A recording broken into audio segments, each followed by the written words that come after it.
नमस्कार, आप देख रहे हैं राष्ट्र आजकल। राष्ट्र आजकल से मैं अब्दुल ताहिर खान। आज हम स्थित हैं यूनियन कार्बाइड फैक्ट्री के समीप।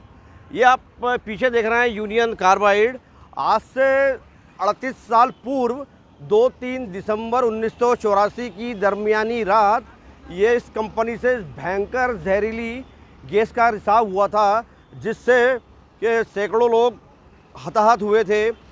और उसका आंकड़ा आज तक राज्य सरकार सुप्रीम कोर्ट में नहीं रख पाई। एक बहुत बड़ा सवालिया निशान है। 38 साल बाद गुजर जाने के आज भी लोग यहाँ पर मुआवजा, पुनर्वास और चिकित्सा से महरूम हैं।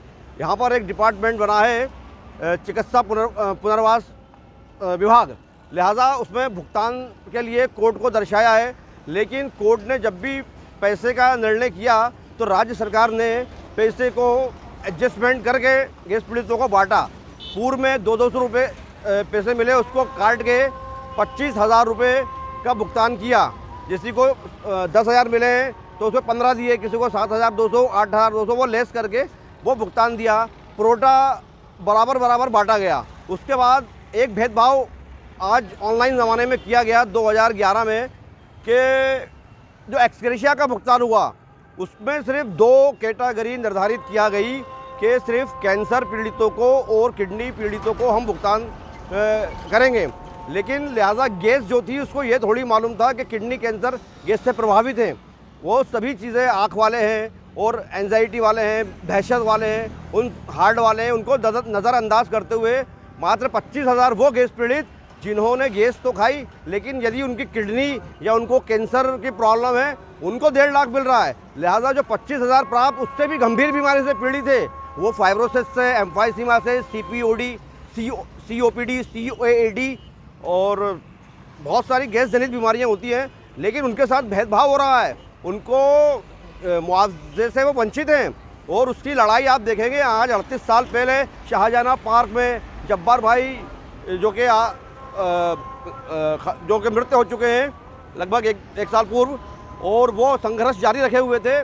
उसी की रिट पिटीशन सुप्रीम कोर्ट में लगी है, जिसकी हेयरिंग दिसंबर में थी, 12 दिसंबर। अब जिसकी डेट बढ़ के 10 जनवरी हो गई है। लिहाजा आज 38 साल बाद गैस पीड़ितों को उस याचिका के माध्यम से एक उम्मीद जागी है कि लोगों को ज़्यादा से ज़्यादा मुआवजा मिल सकता है। क्योंकि अभी जो मूल ब्याज का वितरण हुआ है, ऐसा हमें ज्ञात हुआ है, अभी मूल रकम तो रखी हुई है, सिर्फ ब्याज का भुगतान हुआ है। और अभी जो 2 कैटेगरी थी 5 to C में इनको PDC परमानेंट डिसेबिलिटी में भुगतान किया गया है।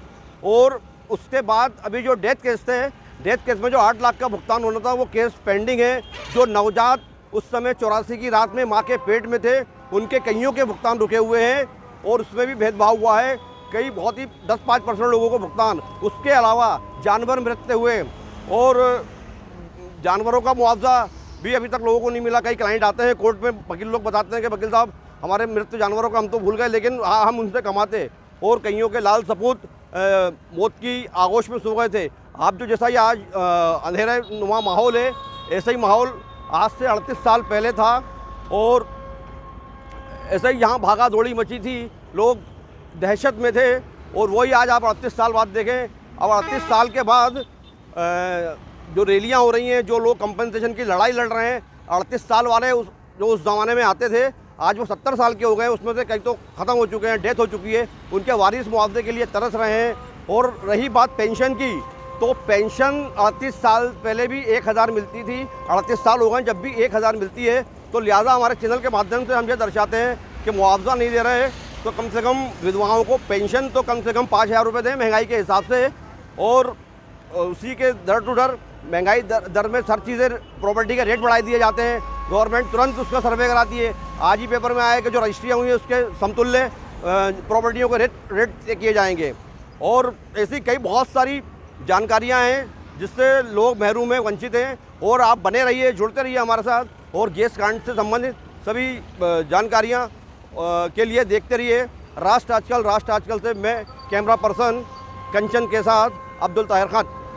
आज हम स्थित हैं बरकतुल्ला भवन पर। आज यहाँ पर गैस पीड़ितों को 38वीं बरसी पर श्रद्धांजलि अर्पित की गई, जिसमें माननीय मुख्यमंत्री शिवराज सिंह चौहान भी उपस्थित रहे। आज हमारे साथ हैं KS तोमर जी, जो कि PWD गैस निर्माण विभाग से हैं। सर, श्रद्धांजलि आज हुई है और कोरोना काल के बाद 2 साल के बाद आज लोग आए यहाँ पर, तो स्थिति बहुत कम रही, तो आपके क्या विचार है, क्या कहना चाहेगा?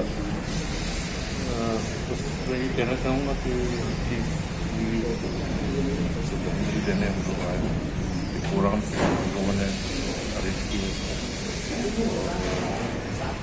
त्रासदी में जो दिवंगत हुए हैं उन सभी को नमन करते हुए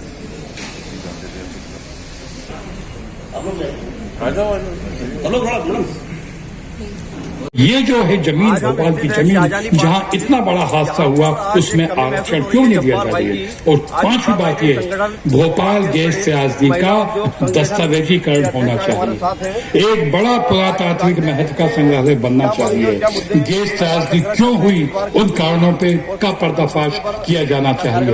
गैस त्रासदी के जिम्मेदार कौन थे, इनका पर्दाफाश किया जाना चाहिए। और किस तरह से सरकार ने इस मामले को साफ किया, इन बातों का भी पर्दाफाश किया जाना चाहिए। और हमारे भाई अब्दुल जब्बार जैसे साथियों का जो संघर्ष है, उस संघर्ष का भी उस संग्रहालय में दस्तावेजीकरण होना चाहिए। गैस त्रासदी में मारे गए सभी लोगों के फोटो वहां पे दर्ज होना चाहिए, ताकि आने वाली पीढ़ियों को मालूम पड़े कि जो इस तरह के हादसे हुए उससे सावधान रहा जाए, आगे इस तरह के हादसे ना हुए। जिस तरह से जापान के हिरोशिमा और नागासाकी में वहां हुए हादसे को सबक लेके वहां की जनता और सरकारें जागरूक हुई, वही काम भोपाल में करने की आवश्यकता है।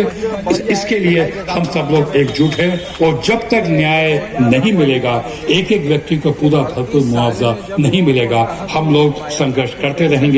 इस संघर्ष में हम सब एक साथ हैं। इनकलाब जिंदाबाद।